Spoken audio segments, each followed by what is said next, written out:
Just so. Vietnam. Vietnam. Vietnam. Vietnam. Just so Vietnam.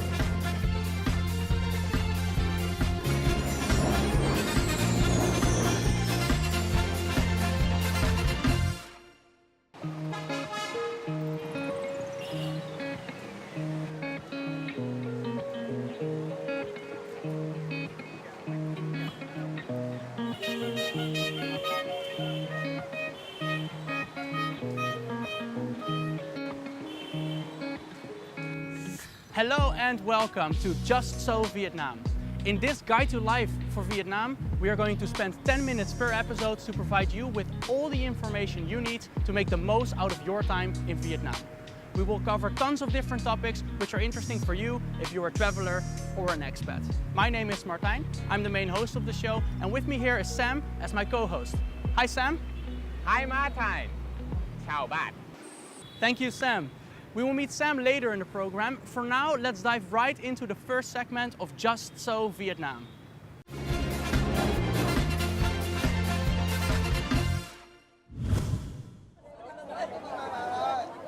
If someone has to taste a real food, authentic food, it has to be street food. In a trailer for the new Netflix series named Street Food, people from the street food business from all around the continent are shown preparing their local dishes. They share their inspiring stories about overcoming obstacles in this hard business. One of the 9 episodes focuses on street food in Vietnam. This is not the first time that Vietnam has caught the eye of the world for its street life, because it's simply fascinating. It's used for almost everything, and whenever the weather allows it, people in Vietnam will always choose sidewalks over stores. Because bikes are relatively small, most stores use the sidewalk in front of their store as a free parking space for their customers.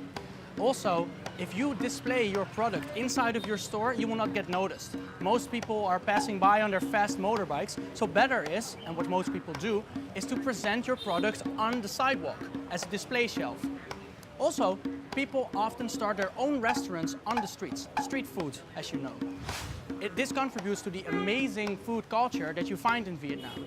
Look in this street, look in this street. It's filled up with restaurants, everywhere you can eat. There's always a choice for you because there is a big variety in food and also the quality is very high.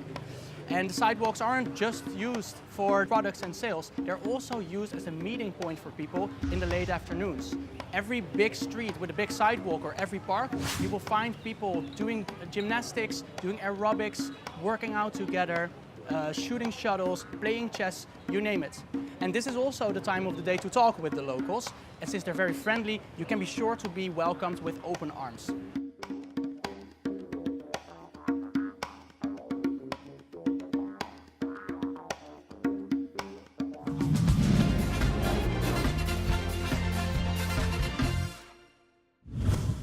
Chào bạn.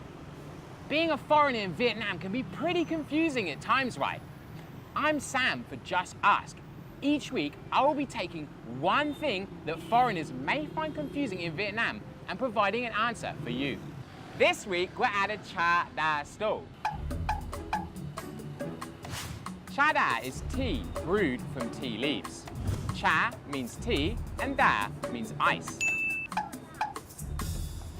The main thing that you can get in the Cha Da store is, of course, Cha Da, but you can also get water, soft drinks, energy drinks, chewing gum, snacks, even phone cards. And this is the Thuốc Lao pipe.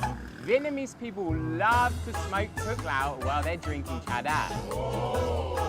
Careful though, this stuff is seriously strong. Many people come to the Cha Da stand to hang out after lunch or socialize with friends. Foreigners also like to come. Personally, I love to come for a Cha Da and practice my Vietnamese. Ông ơi, cho cháu tính tiền nhé. Just 3,000 Vietnam dong is enough to get you one cup of Cha Da. Ông ơi, cảm ơn nhé.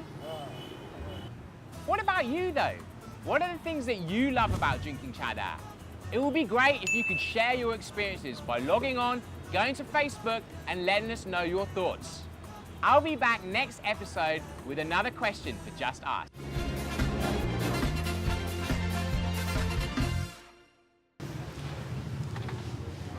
Sidewalks aren't just used for products, but also for services. And the most common service is the barber on the sidewalk for men. Even though there's many hair salons in Hanoi, many people still prefer to get their hair cut on the streets. Let's meet Andrew, who's an American expat in Hanoi, and see how he experiences his first haircut on the pavement.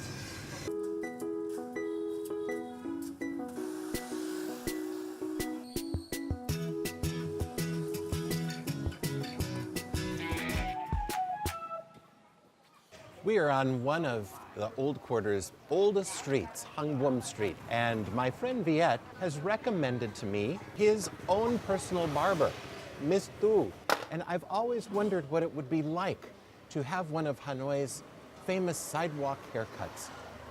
So here we are on a Saturday morning at about 7 a.m. This will go down as one of the earliest haircuts and the most public haircuts I've ever had. I can't wait. 60 năm rồi, 60 năm trong nghề rồi, khỏi lo.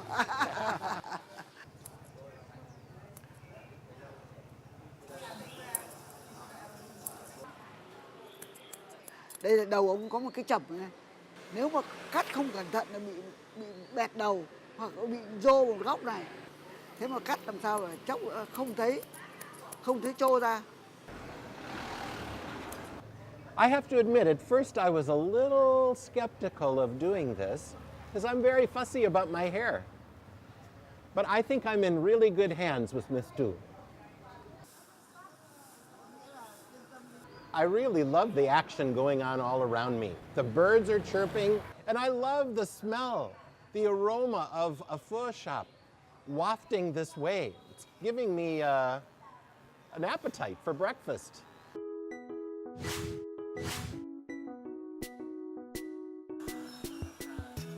Miss Tu, how many haircuts have you given in your life? 15, 16 người khách trong một ngày. I think a whole lot of haircuts. Trẻ thì từ mới được mấy tháng tuổi. Và già thì những người 8, 90 có cắt hết. This has been my first sidewalk haircut in Hanoi, but I can assure you it won't be my last. Not only do I get to share the excitement of what's going on around me, but I've met a very lovely lady. This is just so Vietnam. Very nice. Không còn một... Just the way I like it. Come on. Đã xong. Looks like Andrew's getting himself a nice haircut. Let me take this time to fill you in on some information about sidewalk barbers in Hanoi. Street barbering emerged in Hanoi in the late 18th century.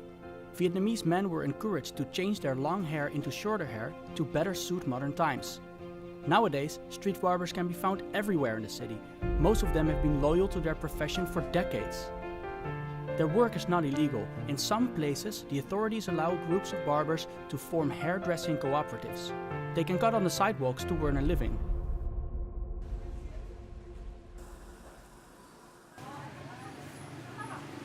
Bà cô là người cắt tóc rất là hợp và bà rất là tỉ mỉ. Cảm giác mỗi lần đến đây cắt tóc thì vừa được trò chuyện cùng bà, vừa được trải nghiệm một cái phong cách rất là cổ xưa, cảm thấy rất là thú vị. Và mình đã trở thành khách hàng quen trong khoảng 1 năm nay và cứ khoảng 1 tháng thì lại đến đây cắt tóc một lần. Thì mặc dù đã rất là cao tuổi nhưng mà bà là một người có cái lối sống rất là văn minh và hiện đại. Có rất là nhiều cái câu chuyện mà có thể truyền cảm hứng cho giới trẻ bọn mình.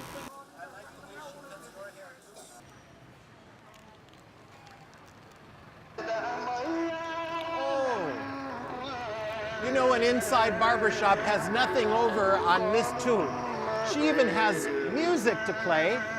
And look at her beautiful setup. All the essential tools are here. And up here on her mirror, in Vietnamese, something that is translated to, if you don't have what you love, love what you have. That's beautiful. That's what keeps her young. Tôi rất yêu đời. Yes. Now, before we say goodbye, let's take a look at some photos from Phan Giang province, made by Eric Hundred, who divides his time between Canada and Vietnam. And don't forget, follow us on Facebook and subscribe to our YouTube channel to stay up to date with Just So Vietnam.